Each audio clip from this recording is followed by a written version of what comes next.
বিশেষ সতর্কীকরণ। গল্পটি শোনার সময় অবশ্যই কানে ইয়ারফোন ব্যবহার করবেন, নয়তো গুরুজন থেকে নিরাপদ দূরত্বে অবস্থান করুন।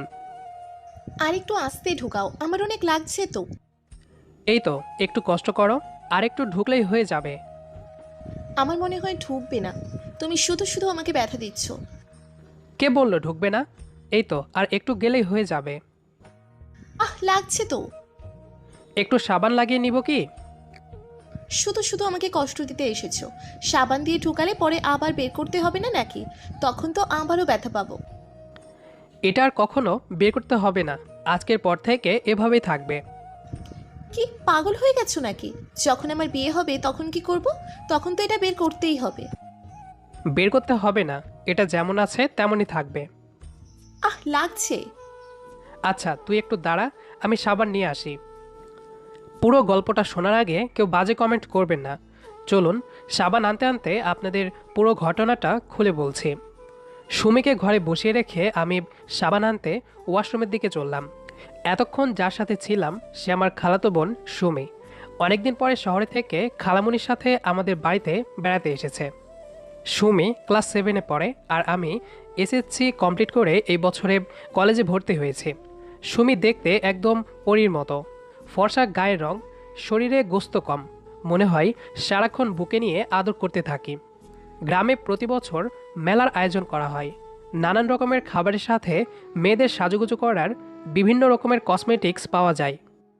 রাতে বন্ধুদের সাথে আড্ডা জমিয়ে অনেক রাতে বাড়িতে এসেছি। সকালে আম্মুর ডাকে আরামের ঘুমটা হারাম হয়ে গেল। কি রে, আর কত ঘুমাবি? কলেজে যেতে হবে না? ভর্তি হওয়ার পরে তো ক্লাস করার কোনো নামগন্ধই দেখছি না। এভাবে চললে পাশ করতে পারবি তো? সকাল সকাল কি শুরু করলে? সবেমাত্র কলেজে ভর্তি হয়েছে, এখনই ক্লাস করতে হবে নাকি? কয়েকদিন যাওয়ার পরে ক্লাস করব।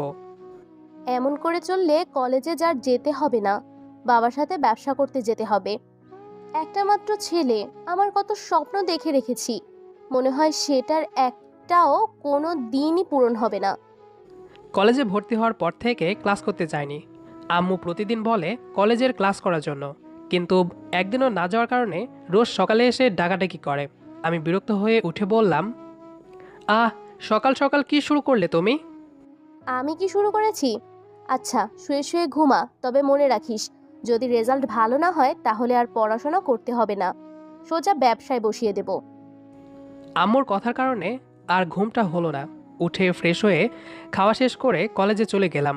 বিকেলে বাসায় ফিরে মাত্র একটু ঘুমিয়েছি, তখনই সুমির ডাক শুরু হয়ে গেল। এই ভাইয়া উঠো, আর কত ঘুমাবে? আজকে না আমাকে নিয়ে মেলায় যাওয়ার কথা ছিল। আমি ঘুমের ঘরে বললাম, আর একটু ঘুমাতে দে, বিকাল হলেই নিয়ে যাব। এখনো বিকেল হওয়া বাকি আছে নাকি? একটু পরে অন্ধকার নেমে আসবে। কত বাজে?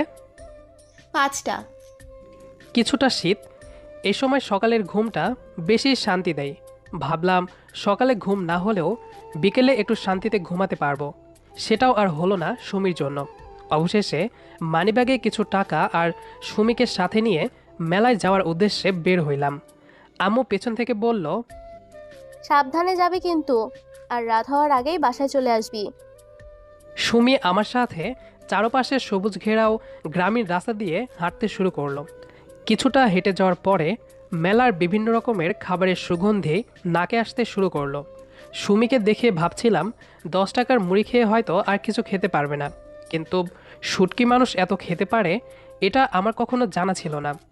একটার পর একটা খেয়ে খেয়ে আমার মানিব্যাগের 12টা বাজিয়ে দিয়েছে। আর কি কি খেতে ইচ্ছে করছে? আজকে অনেক কিছু খেয়েছি, এখন আর কিচ্ছু খেতে ইচ্ছে করছে না। চলো বাসায় চলে যাব, রাত হলে আমার অনেক ভয় করে। আমার সাথে এসেও এত ভয় কি আছে?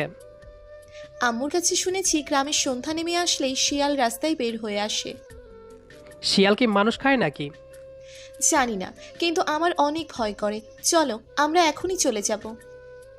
সুমির কথার মাঝেই ভয়ের একটা অংশ দেখা যাচ্ছে। সূর্য অস্ত যাবে যাবে মনে হচ্ছে, হয়তো কিছুটা পথ যাওয়ার পরে রাত নেমে আসবে। তখন শিয়ালের ডাকে সুমির অবস্থা কি হবে বুঝতে পারছি না। মেলা থেকে বের হওয়ার সময় হঠাৎ সুমি একটুর জন্য দাঁড়িয়ে গেল। পিছনে ফিরে দেখি লাল রঙের চুড়ির দিকে এক পলকে তাকিয়ে আছে। হয়তো আমার কাছে টাকা নেই, তাই পছন্দের চুড়িগুলো চাওয়ার সুযোগ পাচ্ছে না। একটু পরে আমার সাথে হাঁটতে শুরু করলো। ভাইয়া, আসার সময় যে কবরস্থান দেখলাম, ওই দিক দিয়ে যাবো না কিন্তু। কেন? আমার ভয় লাগে। এই রাস্তা ছাড়া অন্য রাস্তা দিয়ে বাসায় গেলে অনেক রাত হয়ে যাবে। আর তুই এত ভয় পাচ্ছিস কেন? আমি সেটাই বুঝতে পারছি না। রাতে আমার অনেক ভয় লাগে। আমি তো সাথেই আছি, তাহলে এত ভয় পাওয়ার কি আছে? সাথে থাকলে কি হবে? টিভিতে দেখেছি, সাথে যে থাকে তার শরীরে আত্মা প্রবেশ করে, আর তখন কাউকে চিনতে পারে না। পাগলি একটা। এবার তাড়াতাড়ি চল, বেশি দেরি হলে আম্মু আবার বকাবকি করবে। বারবার বলেছে রাত না করার জন্য। হয়তো সুমির এত ভয় পাওয়ার কারণ হলো সে ভূতের মুভি দেখে। আমার সাথেও হাঁটতে ভয় করছে তার। চারদিক থেকে অন্ধকার নেমে আসলো। সুমি আমার শরীরের সাথে শরীর লাগিয়ে একটা হাত শক্ত করে ধরে পায়ের সাথে পা মিলিয়ে হাঁটছে। হঠাৎ কিছু একটার আওয়াজ শুনে আমাকে শক্ত করে জড়িয়ে ধরে কাঁপতে শুরু করলো সুমি। আরে কিছু না তো। সুমি ভয়ে ভয়ে বলল, আমি যাবো না, আমার অনেক ভয় করছে। আরে পাগলি, চোখটা খুলে দেখো, কিছু নেই। পাখি ছিল, সেটাই উড়ে গেছে। সুমি ভয়ে ভয়ে চোখ খুলে এদিক সেদিক তাকিয়ে দেখলো কিছু নেই, কিন্তু তার মনের ভয় এখনও পুরোপুরি কাজ করছে। বাসায় এসে একটা দীর্ঘ শ্বাস ফেললো সুমি। খাওয়া শেষ করে রাতে আর দেরি না করে তাড়াতাড়ি ঘুমিয়ে পড়লাম। পরের দিন কিছু টাকা নিয়ে মেলায় চলে গেলাম সুমির পছন্দের চুড়িগুলো কিনে আনার জন্য। বাসায় এসে সুমিকে বললাম, রাতে একটু আমার রুমে আসতে পারবি? কেন? তোর জন্য একটা উপহার এনেছি। সত্যি? দেখি কি এনেছো। এখন না, রাতে সবাই ঘুমানোর পরে আমার রুমে আসবি, আমি দরজা খুলে রাখবো। ওকে। রাতের খাওয়া শেষ করে সবাই বসে গল্প জমিয়েছি। অনেকক্ষণ গল্প শেষে সবাই ঘুমিয়ে পড়ল। আমি অপেক্ষা করছি সুমির জন্য। সুমি কি আসবে নাকি ঘুমিয়ে পড়েছে কে জানে। হঠাৎ কে যেন দরজার কাছে এসে দাঁড়িয়ে পড়ল। একটু পরে সুমি ভেতরে প্রবেশ করে দরজাটা লাগিয়ে দিল। তারপর আমার কাছে এসে বলল, কি এনেছো দেখি। চুড়িগুলো বের করে সুমির সামনে তুলতেই অবাক হয়ে আমাকে জিজ্ঞেস করলো, চুড়িগুলো আমার পছন্দ হয়েছিল, তুমি বুঝলে কেমন করে? তাহলে আমার কাছে যে টাকা ছিল না সেটা তুই বুঝেছিস কেমন করে? আমি তোমাকে দেখেই বুঝেছিলাম তোমার টাকা শেষ হয়ে গিয়েছে। আমিও দেখে বুঝতে পেরেছি আমার পাগলিটার চুড়িগুলো পছন্দ হয়েছে, কিন্তু আমার কাছে টাকা নেই বলে চাইতে পারছে না। তাই তো চুড়িগুলো নিয়ে আসলাম। দেখি, এবার হাতটা দাও, আমি পরিয়ে দিচ্ছি। চুড়িগুলো হাতে পরিয়ে দিতে যত ঝামেলা শুরু হয়ে গেল। গায়ে গোস্ত না থাকার কারণে একটু বুদ্ধি করে ছোট সাইজের চুড়ি নিয়ে এসেছি। এখন এত বড় বিপদে পড়ে গেলাম, সাবান ছাড়া আর কোনো বুদ্ধি খুঁজে পাচ্ছি না। ওয়াশরুম থেকে সাবান নিয়ে রুমে এসে দেখি কষ্ট করে চুড়িগুলো পরার চেষ্টা করছে। সুমির হাতে সাবান লাগিয়ে চুড়িগুলো খুব সহজেই পরিয়ে দিলাম। সুমি হাতের চুড়িগুলো নিয়ে বারবার আয়নার সামনে দাঁড়িয়ে দেখছে আর আমাকে জিজ্ঞেস করছে, কেমন লাগছে আমাকে? অনেক সুন্দর লাগছে গো। আমাকে একটা ছবি তুলে দিবা? কিন্তু আমার ফোনে তো চার্জ নেই। থাকবেই না তো, সারা রাত মেয়েদের সাথে কথা বলে ফোনে চার্জ থাকবে কেমনে? কি বলছিস? আমি আবার কোন মেয়ের সাথে কথা বললাম? আমি দেখেছি, কিন্তু তুমি একদম মিথ্যে বলবে না। কার কথা বলছিস তুই? সাদিয়া জান্নাত কে ছিল? তোমাকে বারবার ফোন দেয়, মেসেজ দেয়। তুই সাদিয়ার কথা বলছিস? আরে পাগলি, সাদিয়া আমার বেস্ট ফ্রেন্ড, আমরা একসাথে পড়াশোনা করি। তাহলে সেদিন তুমি আমাকে কেন বলেছিলে একটা মেয়ের কোনো ছেলে বন্ধু থাকতে পারে না? সেটাই তো, তুই কোনো ছেলের সাথে কথা বলতে পারবি না। তাহলে তুমিও ওই মেয়ের সাথে কথা বলতে পারবে না। বুঝতে পারছি না সাদিয়া আবার কি ক্ষতি করলো। দেখো ভাইয়া, আমি এত কিছু জানি না। তুমি আর সাদিয়ার সাথে কথা বলবে না, ব্যাস। যদি বলো তাহলে আমি আর কোনো দিন তোমার সাথে কথা বলবো না। মহা ঝামেলায় পড়ে গেলাম মনে হচ্ছে। সাদিয়া আর আমি একসাথে পড়াশোনা করি। আমাকে কলেজে না পেয়ে কয়েকবার ফোন করেছিল, তাই সুমি এভাবে রেগে আছে। কিছুদিন আগে আমি শহরে গিয়েছিলাম খালমনির বাসায়। সেদিন সুমিকে একটা ছেলের সাথে কথা বলতে দেখে অনেক বকা দিয়েছিলাম। তারপর সুমি বলেছিল আর কোনোদিন কোনো ছেলের সাথে কথা বলবে না, তাই আজকে সেটার উদাহরণ দিচ্ছে আমাকে।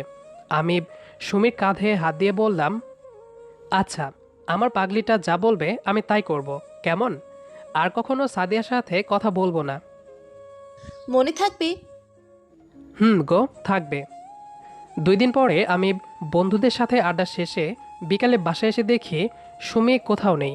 খালামুনি থেকে জানতে পারলাম ছাদে বসে আছে। তারপর আমি কাছে গিয়ে বললাম, কি হলো, এভাবে মন খারাপ করে বসে আছিস কেন?